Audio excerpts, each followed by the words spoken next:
Hello YouTube, Wes here checking in with a new video for you. Today we're going to be answering Vinyl Dale's 20 questions for VC content creators. Thank you Dale for making these. I really appreciate these kind of threads about people here in the VC get to learn a little bit more about each other and what our inspirations are and why we make videos and all those kind of things. So I really appreciate these, and I'm looking forward to answering these questions for all of you, and I've been enjoying watching other people's responses. So let's go ahead and get into it. So the first question: in 2 words, describe your record collection / music collection. And I came up with the words endless possibilities, and I'm saying that because I got a lot of everything, and there's endless possibilities here, and I've only heard a small fraction of what is here, and I have a lifetime worth of music here to listen to. So endless possibilities. Question number 2: what formats other than vinyl do you collect, and the reasons why, and also the reasons you may collect only vinyl? So right now I collect, if we're just speaking on music, the only other format that I say I collect for would be CDs. I do have a large amount of CDs, and I do seek them out, and I do a lot of cataloging and organization and thought into, what goes into the collection, what I'm listening to, all those sort of things. And I do have a process, and so that's kind of, there's a bit of a process to it. It's kind of what makes it a collection for me. And I have cassettes, I have some 8 tracks, I have random other, formats, I have some mini discs, but I don't really think of those as collections. They're just sort of artifacts, I guess would be the best way to put that. Question number 3: what or who would you say inspired you to create your VC channel?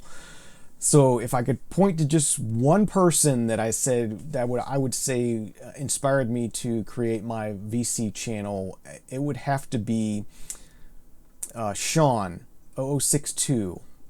He has not made vinyl videos in a long time. He was one of the first, long before any of the people who you probably think were the first to make vinyl videos. He was making vinyl videos long time ago in the early aughts. Well, not in the early aughts, but in the mid to late aughts. He was making vinyl videos, and I remember one time early on he posted a video where he was searching through Craigslist ads and found somebody giving away a whole bunch of vinyl, and he went and picked it up and showed what he found from this free Craigslist ad. And then that really inspired me, and I started searching Craigslist ads, and then not too long after that I found a Craigslist ad where someone was giving away a large amount of vinyl for free, and I went and picked it up, and that was kind of the inspiration for me to make vinyl videos. There were a few other people making videos back in those days, like this guy Aldi aka Rufus, I think was the channel name. I don't believe they make videos anymore. Sideshow Tink was making videos way back when, before any of the people who you probably think started the vinyl community, were making videos. And it wasn't even really a vinyl community then. It was just random people making vinyl videos, and there were definitely very few people. I had a job, luckily, where I was sitting in front of a computer, and I was able to watch videos while I was working, and I would constantly be searching for vinyl videos on YouTube, and those were the days when there may be days without a new video from anybody talking about vinyl. It's kind of crazy now that there's so many videos about vinyl that you could never watch them all, and there was a time not that long ago where you couldn't find any to watch. It's a different time now. Okay, question number 4: to monetize your channel or not to monetize, and the reason why. And this is always a controversial topic, but I do have some thoughts about it, some strong thoughts about it, and I'm not afraid to share them. So my channel is monetized, as you probably know. If you don't have YouTube Premium, this channel is monetized. and I monetize it as soon as I was able to. And it's the thing for me is that, you know, Google, who owns YouTube, it's a business. They have to make money, and they're either going to make money off of ads, or they're going to make money off of people paying money. And in order for them to host these videos, it costs them money. So, you know, if you have a video and they're hosting it for free, they're going to put ads on it anyway, whether you are monetized or not. If it's a popular video, they're going to put ads on it. And there was a time when they didn't do that, but I saw the writing on the wall many, many years ago. I saw that at some point they were going to have to put ads on all the videos, no matter what. And so that was the main reason that makes me okay with monetizing it, is I put in effort to make these videos, and I should be able to share in some of the profits on that. And, you know, as I said, there are going to be ads on the videos whether it's monetized or not, so might as well take a part of that. The monetization really helps. This camera that I'm shooting on this right now, the main board in it went out last year, and I had to send it back to Canon and have the main board replaced, and that was a over $400 repair, and I made less than $400 in YouTube money last year, but I made close to that, and that paid for most of the repair, and that really helps. And that, you know, makes me feel better about doing this, is that, you know, at least I have some money coming in towards it, and it really helps to keep you wanting to make videos. And so yes, it's my channel's monetized. I don't hold a grudge against anybody who has monetized their channel. I think you should do it as soon as you're able to, and you know, enjoy the extra money coming in. It's not going to be a lot. It's not going to be anywhere near a salary that you know, for the hours you put into making videos. It's going to be, you know, pennies, but it's something, and it helps, and they're going to be ads no matter what, so you might as well share in the profits. Question number 5. What's more important to you, subscribers or views? I think probably subscribers for me, because that's going to lead to views, because if people are subscribed, they're more likely to see your videos. And, you know, there are people, I see these people that they have like they'll have a video go viral, and it'll have a couple million views, and they'll only have, you know, a few hundred subscribers, and it's kind of like, okay, well, you know, next time you make a video, is anybody going to see it? It's just, I think subscribers is more, you know, you've built sort of a community, a following, and you're more likely to have all of your content viewed rather than just one single thing viewed. Question number 6, digital or analog? Which do you listen to the most? Be honest. And I probably listen to digital more than I listen to analog. I'm pretty sure I listen to digital more than I listen to analog.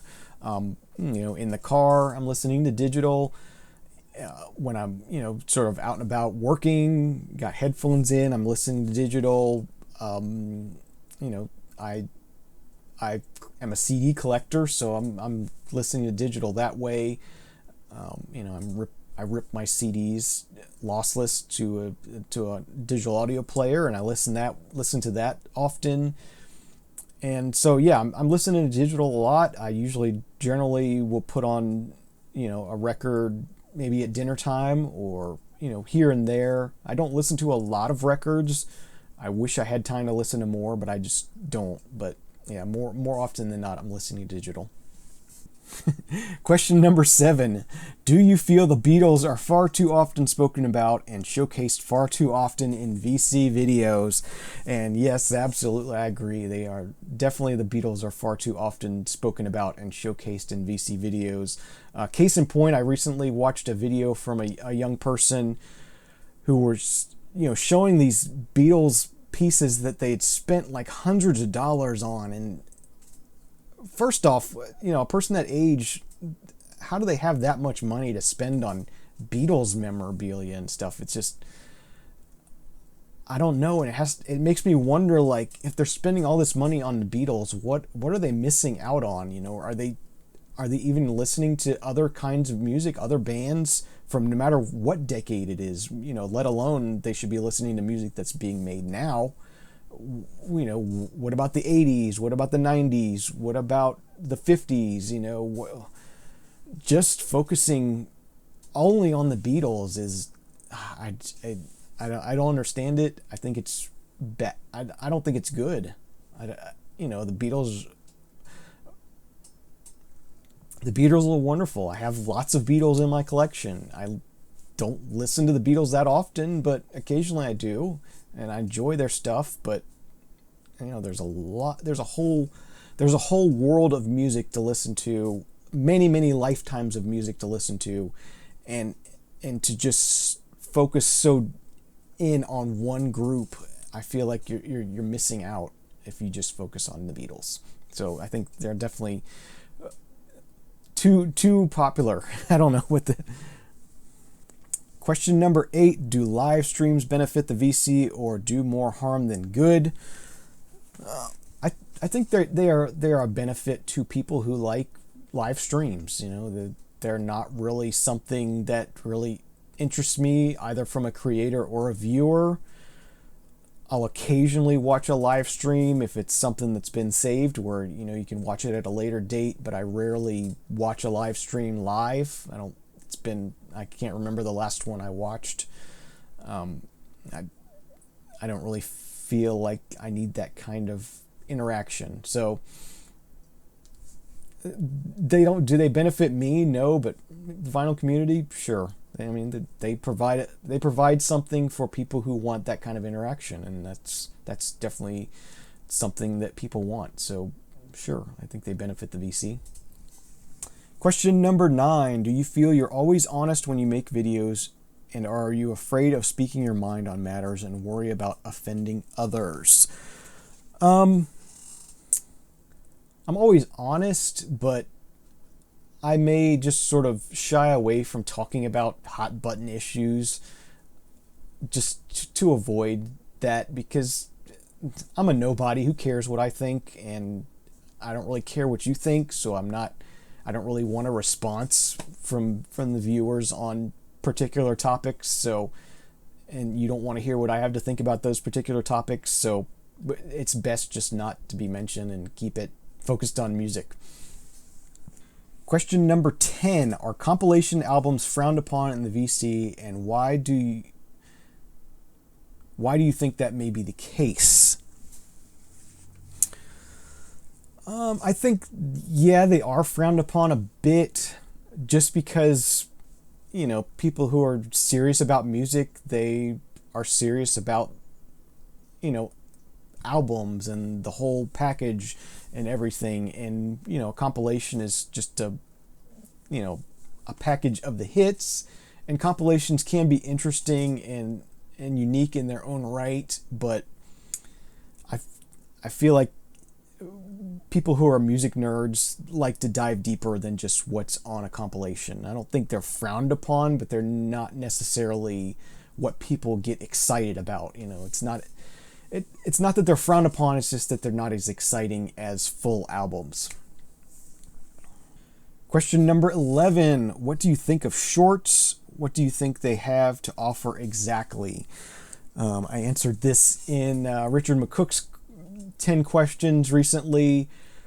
I'm okay with shorts. I don't dislike them. I tend to prefer shorts that are just funny little short videos that are, you know, not a lot of substance there, just something funny to watch. And I don't think that really works for, you know, music collecting, vinyl videos. I just don't see how, you know, maybe you want to share a funny album cover or something. I could see that being a short, but I just don't see much working as a short.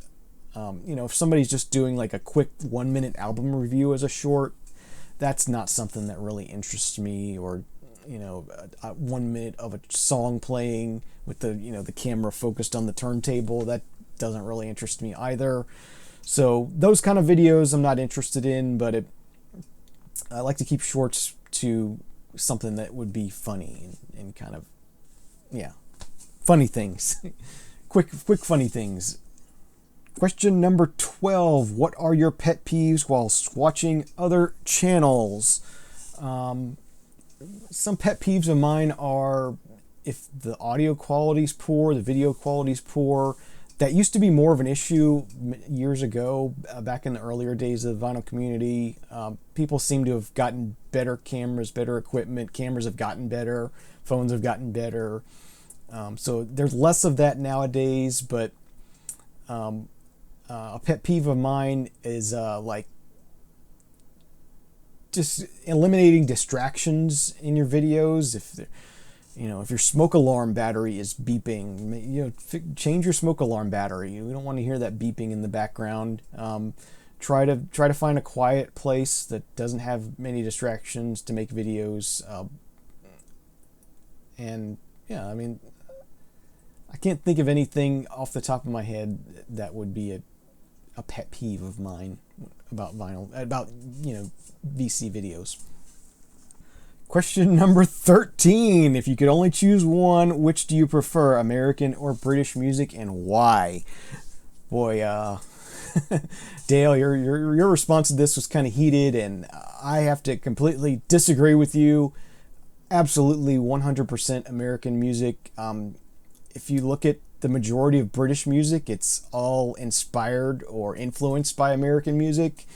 I think American music is far superior to British music as an overall package. If you take away the American inspiration for British music, you don't have much left, in my opinion. It's going to go back to, drums and fifes or something. It's just not, somebody, a minstrel playing the lute or whatever, and there's not much there without American influence. So absolutely 100% American music.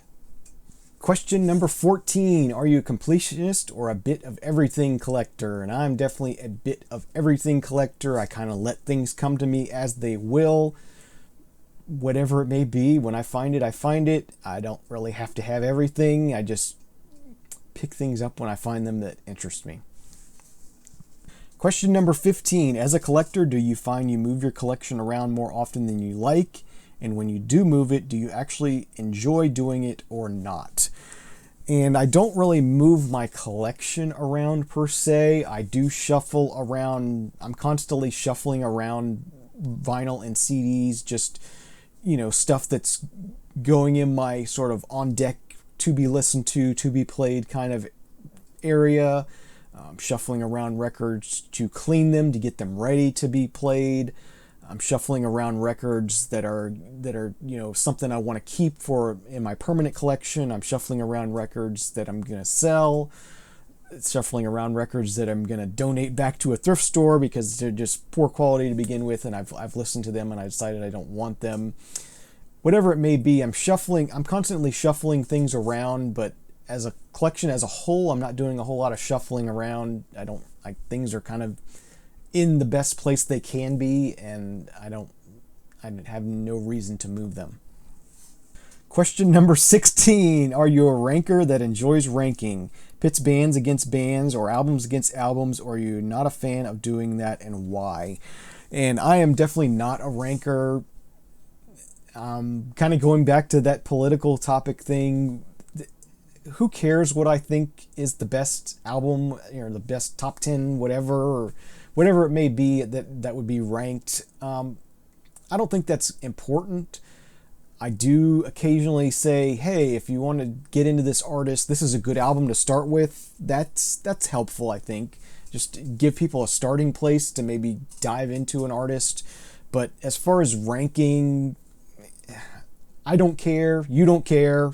Maybe you care, but I don't care. So I feel like nobody else cares. So I don't really particularly enjoy ranking videos. Question number 17. Are you one that continues to strive for audiophile quality, or are you just one for the music? And I am absolutely just one for the music. I try to make the sound quality the best I can. I try to buy things that are decent quality, but sometimes I'll buy something that's not in great quality just because I want to hear it and, just want to hear the music on the format I want to hear it on, and it may be poor quality, but you know, if I listen to that and I really, really love it and I want to seek out a better copy, you can always do that. But yeah, I'm just in it for the music. Question number 17. What are your 5 most important things or particular values within the VC? Things I value in the VC. I value passion. I value open-mindedness. I value compassion, understanding. I value respect as well. So those are some things that I value in the vinyl community. Question number 19. How well do you know your collection? Do you often find you forget what you have? Do you even know how many records you have? And if so, how many? Yeah, this is something for years I thought I knew my collection, and just as it grew and grew and grew, I started to know it less and less and less. I try to continually look through my collection and try to be aware of what I have, but it's gotten to the point where I have so many that I often forget what I have, and it's become a problem. I've been buying duplicates a lot. I'm trying to get things listed, uploaded or not, sort of categorized in Discogs, so I do that less. I try to, when I'm in a store buying stuff, I try to look and say, hey, do I have this already? That kind of thing. But with the way I have things set up, it's difficult because I have a collection that's pretty well cataloged, and then I have all this other stuff that is not technically in the collection yet. It's sort of in waiting for me to make a decision on, and it's completely random, and I'm not sure what all's there. So yeah, it's definitely become a problem for me. I don't know how many I have, and yeah, it's becoming an issue. Question number 20. What do you prefer to label yourself as within the vinyl community? A content creator, an influencer, a vlogger, a VC member, a mini celebrity. I definitely think of myself as a content creator. I've said it before that if I wasn't making vinyl videos, I'd be making videos about something else. I just enjoy the process of making videos, and I definitely see myself as a content creator, and I make videos about things other than vinyl and things about other things than just music as well. So I'm definitely a content creator. And the secret bonus question: do you regard your channel within the vinyl community? Is there really such a thing as the vinyl community? And I don't know. I mean, is there such a thing as the vinyl community? I hesitate to call it a community, but then again, a community means lots of things. It can mean different things. It's certainly not a tight-knit community. It's a very loose community. People come, people go. People disrespect each other. Some people are really close, and people are really friendly, and they're like brothers. And there's a lot of different levels to it, and it's kind of it's worldwide, and it's difficult to call it a community. It's because it's not, it's all on this platform, YouTube, but everyone makes it their own kind of thing, and it's hard to call it a community because there are people who don't make videos that consider themselves part of the vinyl community, and it's a tough thing. So I mean, if you want to think of it as a community, then yeah, I'm part of it. But on the flip side, is it really a community? It's just sort of, I don't know, an aggregation, a meetup place. I don't know. Anyway, so those are Dale's questions. Thank you again, Dale, for creating these questions. It's a lot of fun to answer these questions. It's been a lot of fun to watch your responses and others' responses to them. I hope you all enjoyed my responses to the questions. Do them yourself if you haven't already. Thanks for watching. Have a great day, great night, and see you again real soon. Cheers.